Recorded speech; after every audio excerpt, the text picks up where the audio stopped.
The NBA season is in full swing, and the Warriors are one of the best teams in the NBA. We're through 56 games so far, and we're right around the All-Star break. It's coming up, and we just passed the trade deadline. So I thought, why don't we talk about the Warriors and kind of just what's been going on, kind of step back from like the normal recaps and look at what is going well, what isn't, who's contributing. And yeah, so let's get right into this. I just want to start off with saying I think the Warriors are one of the most unique teams in the NBA. They're a team that prides themselves on chemistry and not necessarily going for a superstar that could ruin that chemistry. I mean, look at the Brooklyn Nets, for example, a team that had James Harden, Kyrie Irving, and Kevin Durant all together at one point, and they only played 16 games together as a trio. That didn't work out because, as shown in the NBA, not just in the NBA, but all sports, egos can clash and collide. And the Warriors have really had no example of that this year, which is great to see. So let's kind of go through and look at these kind of what's been happening recently. I did the type of video like this way back at the beginning of the season. So yeah, let's take a look. So the Warriors are a very good team, of course, but I think the problem with being a team like them is they're very inconsistent. The Warriors will go on a 9-game winning streak and then lose back-to-back games, as seen this past week, right? Of course, losing to the Knicks in a nail-biter by 2 points, and then losing in a blowout to the Jazz. And I feel like the common denominator with how good we play is, ironically, how good Klay Thompson plays, or if he plays at all.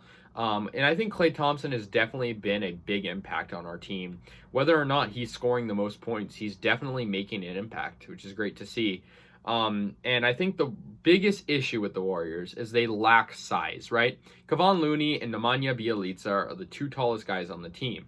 Nemanja Bjelica, I think, has been a topic of conversation among Warriors fans recently, just because I feel like a lot of people, myself included, sometimes think he could be playing better. I think at the beginning of the year, he shocked a lot of people. Well, I wouldn't say he was washed up, but he was a player that sort of overlooked, and the Warriors, of course, took advantage of getting him. And I feel like his production hasn't been as good lately. Kevon Looney is one of the best rebounders I've seen the Warriors have in a long time, which is great to see. And so for his size, I think he's being efficient. He's 6'9". But of course, I think we could benefit from having a center like Miles Turner, like a guy like that. And of course, the Warriors didn't make any moves at the deadline, so this is going to be our team, heading into the final stretch of the season.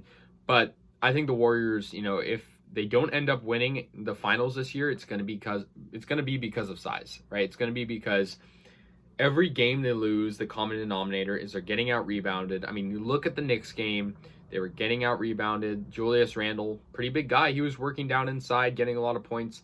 Against the Jazz, they didn't even have Gobert, and they were still, having the size advantage. I mean, that being said, though, the Warriors, let's not forget, they still won 9 games in a row, which was very impressive, especially considering we had some really big victories. I mean, 38-point victory over the Mavericks in this. We beat the Nets in this stretch of games. We beat the Jazz in this stretch of games at one point. So it's like the Warriors have not been just totally inconsistent. They're definitely consistent when they need to be, but I think also they've been struggling. Another guy I wanted to talk about, obviously, is Stephen Curry. Stephen Curry is the greatest shooter of all time, and I think that is quite obvious, but I think sometimes he tends to, I don't know, it's hard to describe. I feel like just with Steph right now, he's playing the best he can, but I feel like sometimes he's not really shining in the way we need him to, just because maybe he's sharing the ball too much, he's overshooting, and that's kind of how he's been. But I'm not gonna, talk bad about him because he's had some 40-point performances lately. I believe last game against the Knicks he had 35 points. But I think Steph could be more efficient. I mean, the critics will say he's not an MVP candidate when he was at the beginning of the year, and I think that's just because the season rolls around and you have fatigue and whatnot, and he was thrown into this, he needs to break this record type of mentality. And I feel like, I'll be completely honest, I don't know if he's completely recovered from this shooting slump right around his his record he was trying to break, because I think that was huge for him. But I also think right when the record was being talked about, Steph was declining. Wiggins has been pretty good, pretty consistent lately. Gary Payton defensively has been efficient. I've liked Juan Toscano, his efficiency as well. Jordan Poole has been incredible lately. I think we just need an incredible game from him every night off the bench. I think if the Warriors can develop this starting lineup, especially when Draymond Green comes back, and then you think about Kuminga off the bench, and you think about Poole off the bench, and even Moses Moody off the bench, I think the Warriors are the best team in the NBA. If that can be integrated in such a way that it doesn't matter who's on the floor, they're scoring. That's the best type of basketball team, where the starters can play less minutes than the bench guys. That's the best type of basketball team.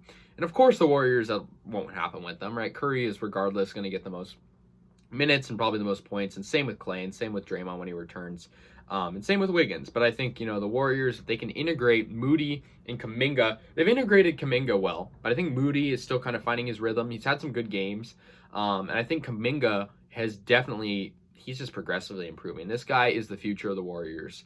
Jonathan Kuminga. Damian Lee, I've liked his efficiency. I think he could be doing better. Otto Porter's been dealing with injuries. Kind of just gone through every Warriors player. And Klay Thompson, I know I talked about him earlier, but I think he's an important guy to talk about, just because for Klay, he's thrown into this role as, a guy, the Splash Brother. And I think he's definitely adapting to that well. I just think it took him a little while to be fully integrated into that role, because the thing with Klay right now is he's shooting great, but he's not necessarily making the best decisions, right? Whether that be shot selection, whether that be, how many times to shoot. I feel like him and Steph Curry right now are kind of following the same path within, how to play in this system. That being said, though, there's still, I'm not going to talk bad about them. Klay and Steph are two of the best players in the NBA right now, but I also think that the Warriors need to get back on track and winning. We have, I believe, 3 games until the All-Star break. We got the Lakers, Clippers, and Denver. That's a kind of a tough schedule. I mean, I think we can win probably 2 or 3 out of those games, but I think, the Warriors are definitely at a point right now in the season where there's a little margin for error, especially considering that Phoenix is winning at all costs, and the Warriors just have to be on top of their game right now. And I think I wanted to bring up Phoenix. I think when the Warriors play Phoenix head-to-head, we're better. I think we're a better team. We beat them 2 out of 3, especially if we have Draymond, right? Because Draymond made an impact in both those wins.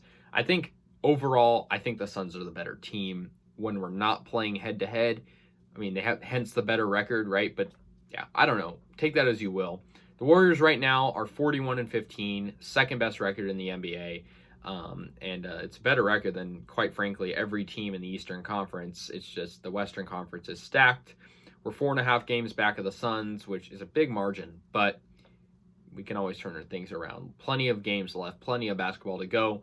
So that's kind of my thoughts on the Warriors right now. I know I did this before, like I said, but let me know your guys' thoughts. We're through 56 games, almost to the All-Star break, past the trade deadline. And so let me know your thoughts. I'll see you guys later. And go Warriors.